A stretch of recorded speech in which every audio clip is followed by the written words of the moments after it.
Bueno, ayer nos quedamos en mutaciones génicas. Entonces, en la mayoría de los casos, la replicación, pues no va a haber ningún problema cuando el ADN se replica a sí mismo, porque aunque se replique y tenga errores, tiene muchos mecanismos que se basan en proteínas que se encargan de revisar que la secuencia esté correctamente hecha y que además haya coincidencia de los codones. Pero en caso de que haya algún daño en alguna parte del ADN, tiene otras proteínas que se encargan de estarlo reparando constantemente. Por ejemplo, cuando ustedes se exponen al sol, el sol también daña el ADN, pero tenemos varios mecanismos que nos permiten su reparación. Ahora, ¿qué es lo que puede suceder cuando se daña el ADN? El ADN cuando se daña no solamente puede causar una mutación génica que se transmite, también puede causar mutaciones permanentes en un solo individuo. Es como les comentaba del sol o en sí cualquier tipo de radiación que puede modificar la estructura del ADN y condicionar que se generen nuevas células anómalas. Y esto nos podría dar, o es como uno de los mecanismos fisiopatológicos del cáncer, ¿sí?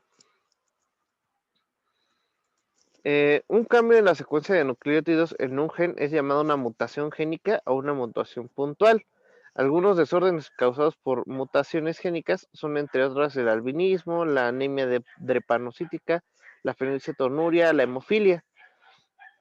Una mutación génica ocurre generalmente durante la replicación del ADN. La mutación puede involucrar uno o varios errores en el proceso de copiado, causando desórdenes en el metabolismo o estructura de un organismo. En casos extremos, la mutación puede conducir a la muerte, como les había comentado, ¿no? Depende qué es lo que se bloquee. Si es una enzima que se puede compensar con otra, pues van a tener síntomas, van a tener alteraciones, pero lo van a lograr compensar. Pero hay mutaciones que no son compatibles con la vida, ¿no? Digamos que hubiera una mutación en la que criaran una hemoglobina que, que no transporta oxígeno. Entonces, en ese caso, pues no podrían existir porque pues, necesitan de esa hemoglobina, ¿no? Desde que son fetos. Entonces, eso generaría abortos. En casos extremos, la mutación puede conducir a la muerte. Las mutaciones pueden deberse a la adición o supresión de bases nitrogenadas o a la sustitución de una base por otra. Supresión y adición.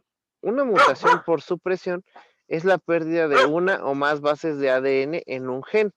Una mutación por adición ocurre cuando una o más bases son añadidas al ADN de un gen. Debido a que los ribosomas traducen bases en grupos de 3 en 3 durante la síntesis, si una base es perdida o ganada, la proteína es alterada. ¿Por qué? ¿Por qué se altera? A ver, ¿quién me puede decir qué es lo que pasaría si hubiera una base de más en un gen?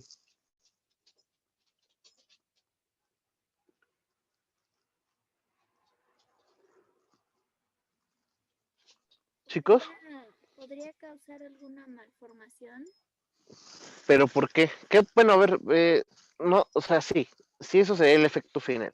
Pero digamos, a nivel de traducción de proteínas, tú ya tienes tu ADN, ¿no? Que se primero se transcribe. Y digamos que hay una adición, es decir, hay una base de más. ¿Qué es lo que pasaría cuando se tradujera ese RNA?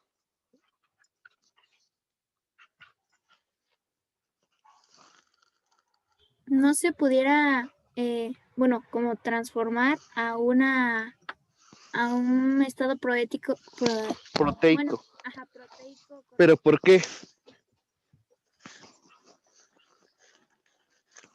O sea, sí estás bien. Sí se puede producir la proteína, pero a ver, ya quedamos la clase anterior que las proteínas se van a leer de la siguiente manera.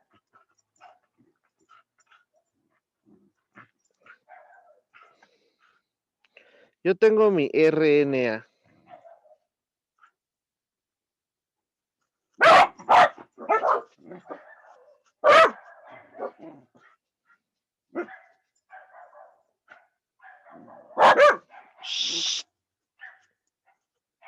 No,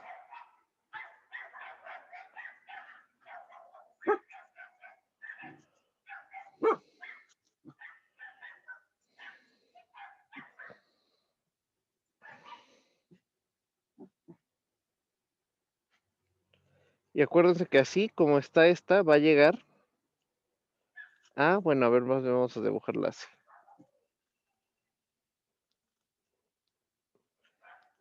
Este es el RNA que se copió. ¿De dónde se copió este RNA?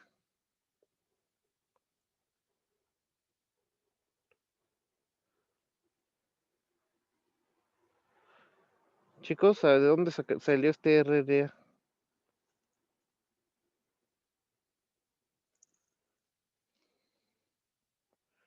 Chicos, De una traducción, no, de una transcripción ¿de dónde? de un ADN. Sí, del ADN, exacto. Aquí lo que hice, lo que pasó con el ADN normal fue que se abrió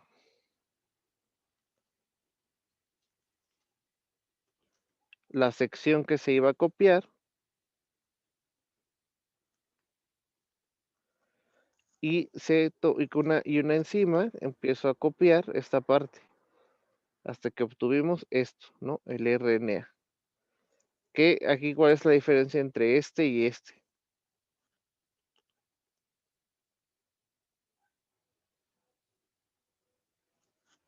¿Cuál es la diferencia que hay entre el RNA y el DNA? La timina, ¿La qué? que en uno no hay timina, ¿En cuál no hay timina? en el ARN. ¿Y cuál es la otra diferencia? Es correcto, o sea, en el RNA hay uracilo en vez de timina. ¿Cuál es la otra diferencia? Que esto es una doble hélice y el RNA solo es una cadena, ¿sí? Es monocatenario. Entonces ya se copió y el ADN regresa a su forma habitual. Se cierra.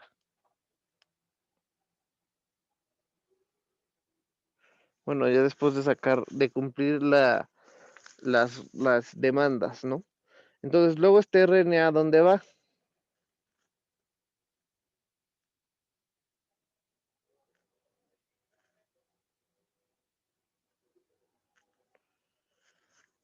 ¿A dónde se va este RNA?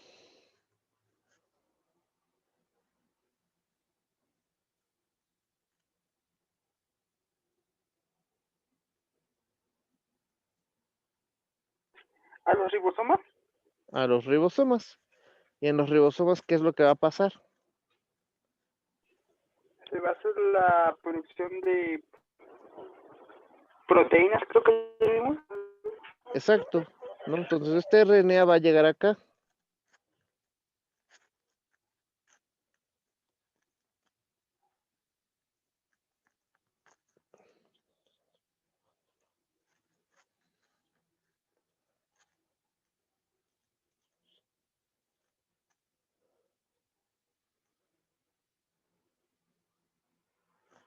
Y luego aquí adentro se le van a ir agregando los RNAs de transferencia.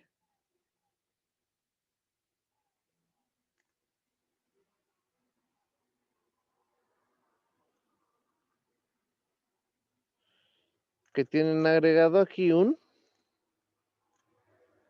qué?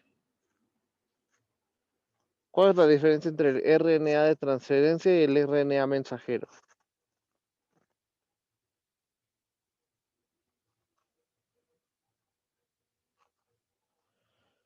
Primero la forma del RNA de transferencia tiene forma de trébol. Tiene una región que va a leer el anticodón, que va a ser la complementaria del RNA, y tiene agregado un aminoácido,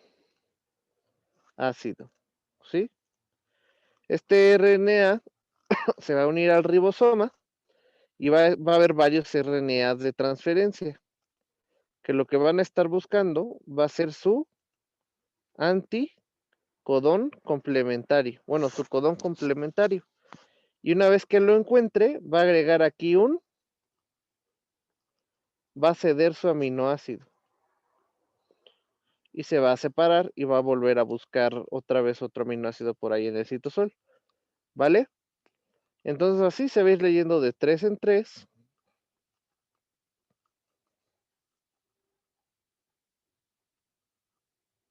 hasta que se peguen todos los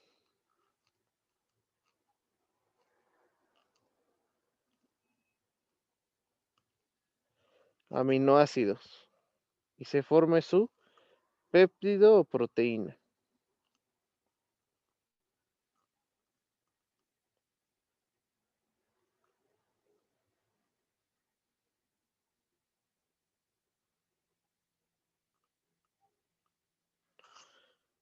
Entonces aquí interactuaron 5 RNAs de transferencia y se hizo una proteína de 5 péptidos. Perdón, de 5 aminoácidos, un péptido. ¿Sí? Aquí están los 5. Ahora, digamos que desde el principio, yo aquí me falta este. Y este. Y aquí yo voy a obtener entonces 2 pares de bases menos. Uno aquí y otro acá. ¿Sí? Digo, 2 bases menos. Entonces, este RNA cuando llegue, ¿qué es lo que va a pasar? Va a leer este bien, porque son 3. Va a leer este bien, porque son 3. Este ya no lo va a leer bien, porque son 2.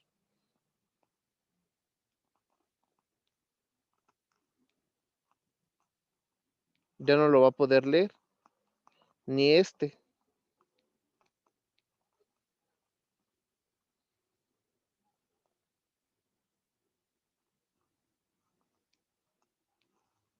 ¿Sí?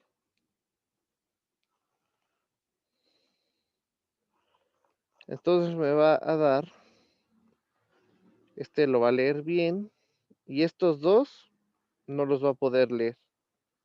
Son ilegibles para el ribosoma. Entonces me va a dar una proteína que tiene este aminoácido, este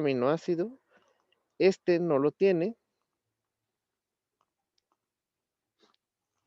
y este tampoco lo tiene. Dejándome un péptido con una proteína, bueno, dejándome solamente 3 en vez de los 5 aminoácidos que debía de tener. Y esto que va a hacer que esa proteína no esté funcionando bien, lo que esté incompleta. Y esto puede ser en proteínas bueno, en péptidos de 50 aminoácidos o en proteínas de 10.000 aminoácidos, ¿sí? No importa, con que uno esté mal, con que un aminoácido ya no se lea bien, con que una base esté de más, ya vieron lo que causa, que ese péptido esté, bueno, que esa proteína o péptido estén incompletos y por lo tanto van a ser defectuosos en su funcionamiento. ¿Por qué? Porque el resto de las células va a estar diseñada para el péptido que está completo. Entonces, inclusive, eso puede condicionar que haya proteínas que se puedan reconocer como proteínas ajenas a nosotros y se despierte una respuesta inmune, ¿sí? Y ahí podríamos también ver que podrían surgir enfermedades de tipo autoinmune secundarias a mutaciones génicas. En la adición es exactamente lo mismo, solo que ahí en vez de quitar se agrega una base. Pero sí ya quedó más claro o no.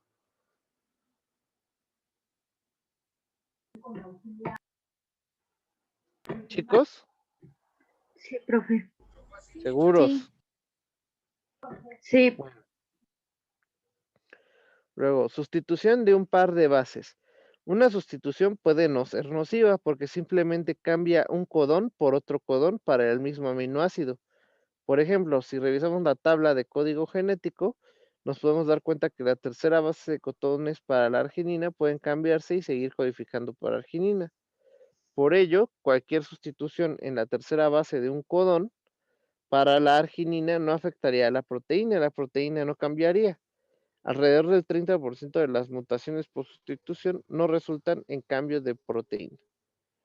Por otro lado, un codón sustituto puede causar que sea injertado un nuevo aminoácido en lugar del aminoácido usual.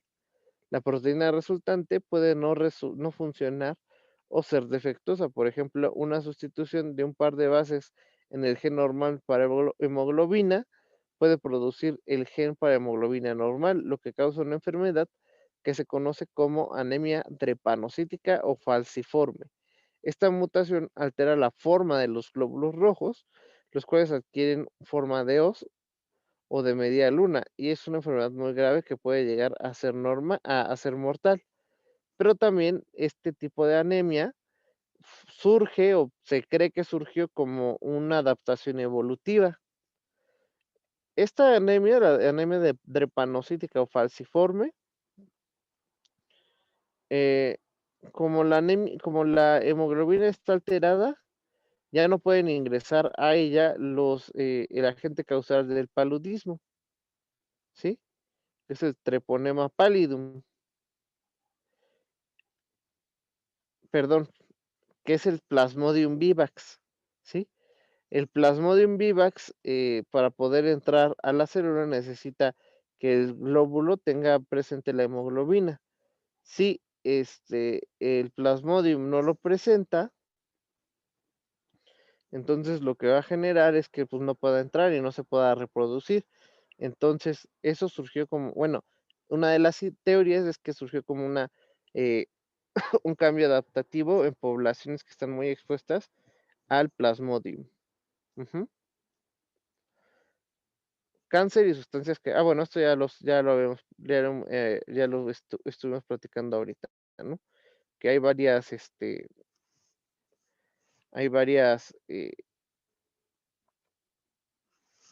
sustancias que pueden inducir alteraciones en el ADN y causar cáncer.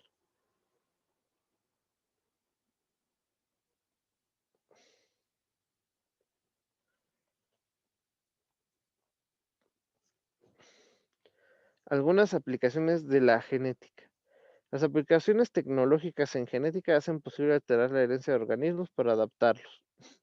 Y esto es, por ejemplo, en el caso de los plátanos, las verduras, las reses, animales en las que se hace modificaciones genéticas para mejorar sus razas y así poder utilizarlas para nuestra alimentación o supervivencia, ¿no? También para evitar el sufrimiento animal. De hecho, por ejemplo, antes, em, como es el caso de la insulina, ¿no? La insulina humana antes se producía moliendo los páncreas de cerdos, ¿no? Entonces, pues tenían que matar muchos cerdos para poder obtener muy poquita insulina. Entonces, ¿qué es lo que se les ocurrió? Pues le transcriben el gen que se encarga de la codificación de insulina del humano a un a una bacteria, y a la bacteria pues solo la ponen en en cultivos que sean ricos para ella y empieza a producir insulina, y ya la almacenan y la purifican. Y ya, así se evitan matar muchos animales y mejoran y pues aumentan la extensión de vida de los humanos, ¿no? ¿Qué otra? Por ejemplo, igual hay vacunas que se utiliza, bueno, no vacunas, no, hay medicamentos que también se pueden utilizar para modificaciones génicas. Por ejemplo, en la fibrosis quística se pueden utilizar transfecciones con virus para modificar el ADN de las células afectadas y que produzcan de manera adecuada los canales que se ven modificados, y eso también mejora su calidad de vida.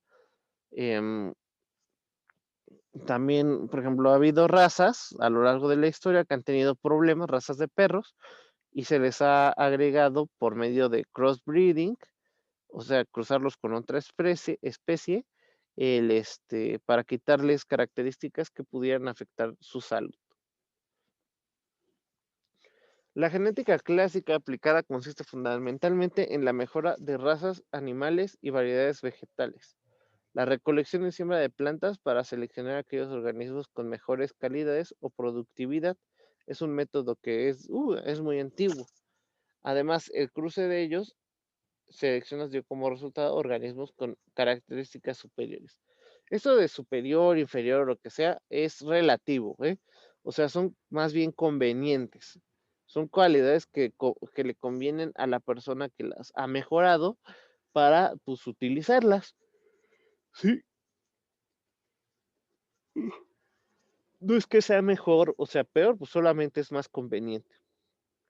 El cruzamiento consanguíneo también puede tener, por ejemplo, igual entre los animales y los humanos, en algún momento también hubo eso de seleccionar al más apto, ¿no?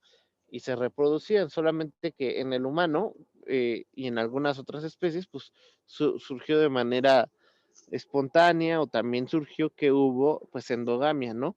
Que es el inbreeding, también se le conoce como inbreeding. En los perros o en las razas de reses, que se utilizan, cuando tú cruzas un animal del mismo árbol genealógico, de la misma rama, y haces inbreeding, no es malo cuando cuando se está bien justificado y sabes que no van a pasar mutaciones y no pasa más de 2 generaciones que lo haces. Pero también el inbreeding puede causar, o endogamia, puede causar desventajas porque genera mutaciones. Ajá. Por ejemplo, aumenta la probabilidad de que se exprese algún rasgo recesivo, como habíamos visto en el caso de las moscas. ¿Se acuerdan que cuando cruzaban a las moscas con a las flores y a las moscas, cuando las cruzaban en las filiares 2, empezaban a aparecer los rasgos recesivos, porque precisamente eso, la endogamia facilitaba que aparecieran estos rasgos.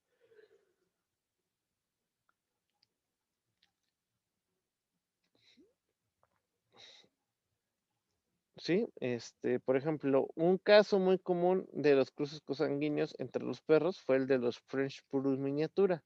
¿Han notado que tienen manchas cafés que aparecen en las esquinas de los ojos de esos perros? Esas manchas son el resultado de la obstrucción de sus conductos lacrimales. La lágrima usualmente fluye en forma natural desde el ojo a la nariz por el ducto lacrimal, de tal manera que la obstrucción obliga a la lágrima a ser expulsada hacia la cara, causando estas manchas. Ciertamente esto no es dañino para el poodle, pero sí para otros problemas producidos por la consanguinidad, como los hombros dislocados, la epilepsia, diabetes, colapso de tráquea, y la salud de los poodle miniatura es mejor a medida que disminuye la endogamia. Otra finalidad de los cruces selectivos es obtener nuevas variedades de organismos por hibridación. Esto se realiza cruzando dos especies diferentes o cruzando dos individuos de la misma especie, pero de diferente raza. Por ejemplo, el perro de la raza Bull Mastín es un híbrido logrado por el ser humano mediante el cruce de dos razas, el Mastín y el Bulldog, dando el Bull Mastín. Presenta cualidades deseadas de los dos progenitores, por lo cual resultó un perro muy útil para la protección del ganado y de las tierras. La hibridación es un proceso de primera importancia en la producción de alimento de origen vegetal y nos ha salvado como humanidad. Los casos del maíz, el trigo, el sorgo y el arroz que ya han sido hibridizados permite una sensible elevación del rendimiento de su productividad. Otra de las aplicaciones importantes de la genética es la inducción de la poliploidía, condición en la cual las células tienen más de 2 conjuntos de cromosomas, pero esto es principalmente importante en las células vegetales. La poliploidía es cuando tienen más de un conjunto de cromosomas y esto permite a las células vegetales, primero, que haya más variedad dentro de la misma semilla o planta, y segundo, que tengan más facilidad en su reproducción.